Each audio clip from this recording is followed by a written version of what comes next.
A autoestima da mulher preta. Estou me referindo a todas as mulheres pretas? Não, mas boa parte vai se identificar com esse discurso. Antes, porém, vamos conversar um pouco sobre o que é autoestima.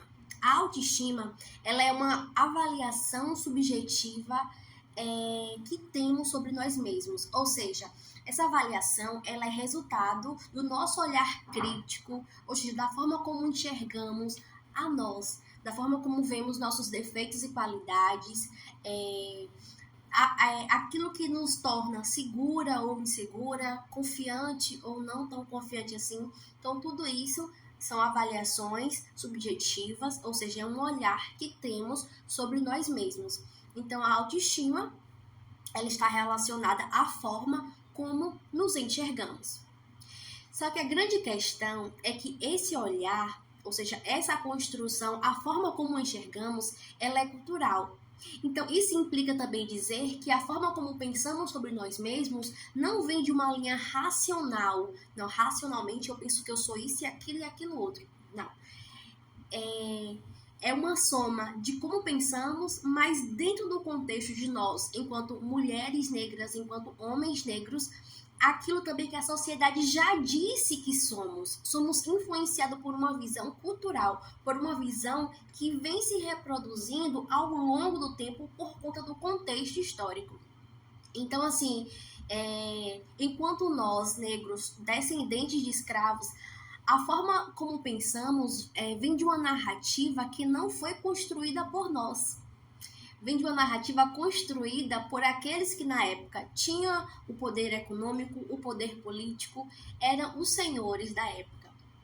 Então, o povo negro como escravo, como servo, como desprezível, como pessoas que não tinham valor, que tinham uma beleza duvidosa.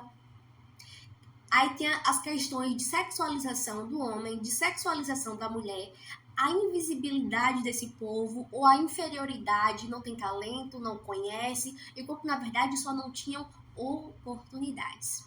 Então, essa narrativa que coloca o povo negro numa situação pequena de inferioridade não é uma narrativa nossa, não é uma verdade, é uma construção social de quem na época tinha ou ainda tem o poder econômico, o poder político, a influência. E é interessante a gente perceber isso, porque conhecendo ou entendendo essa narrativa mentirosa, a gente começa a construir, a reconstruir, na verdade, a combater discursos falsos, discursos mentirosos. Por isso que é desafiador falar de autoestima do povo negro, do povo preto. E eu digo isso porque é preciso ir nas raízes, é preciso visitar os nossos discursos internos, ou seja, as vozes que passam pela nossa cabeça.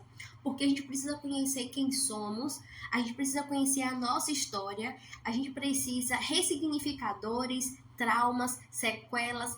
É preciso não apenas conhecer a nossa história, mas conhecer os contextos por trás das nossas histórias. Quem veio antes de nós? Quais foram as realidades deles, quais foram as dores deles e como essas dores ou essas realidades repercutem em mim e na minha visão sobre eu mesma ou sobre o mundo.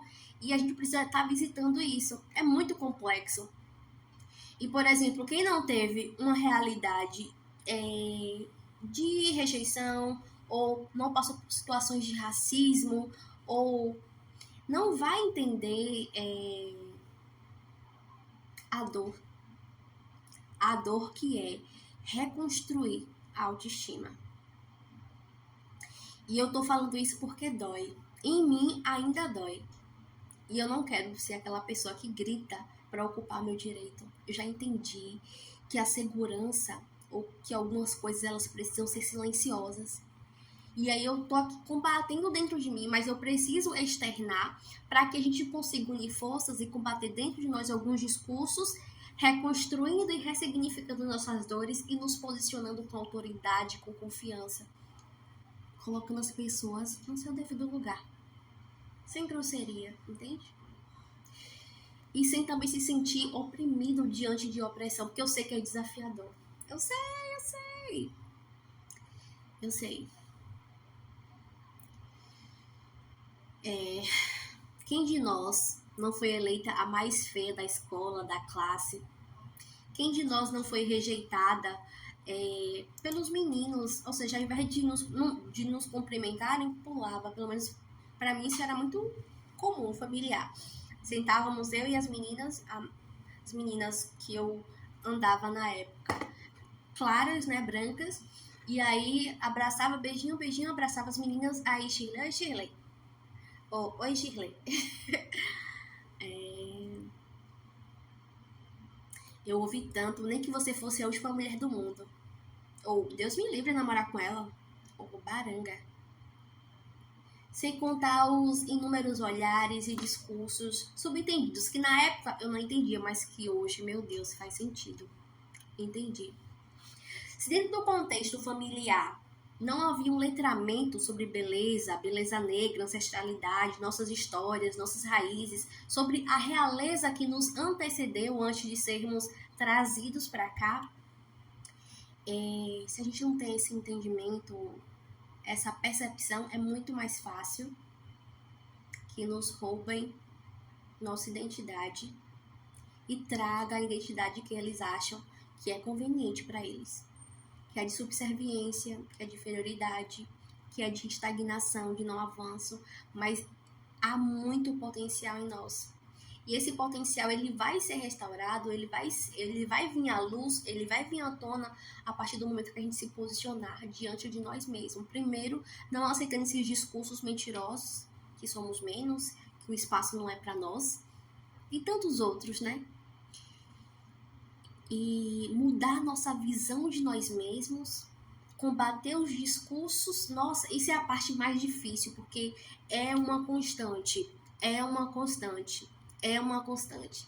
E isso vai ser assim uma ruptura, não apenas por nós, para nós, mas também para a geração que vai vir a partir de nós, porque a nossa consciência, a nossa construção sobre nós, o que nós somos ou quem nós somos, vai repercutir, ou os espaços que iremos ocupar, vai dar abertura, dar margem para que os nossos descendentes possam ter uma vida melhor que a nossa e ter uma qualidade de vida ou uma construção de identidade muito mais forte e resiliente que os nossos pais. Assim como nós estamos rompendo com isso agora. Mas se você vem de um contexto que eu já relatei antes, né? Como mudar nossa visão ou nossa autoestima construída de forma errada ao longo de tantos anos. Isso vai ser o tema do próximo vídeo. Vamos lá. Sigam. Se vocês gostaram, comentem, compartilhem o que vocês acharam. Vamos juntas construir e reconstruir nossa autoestima para que a gente ocupe os lugares que é nosso por direito. Nas passarelas, nos tribunais, nos hospitais, em qualquer lugar que desejarmos ir, que desejarmos participar.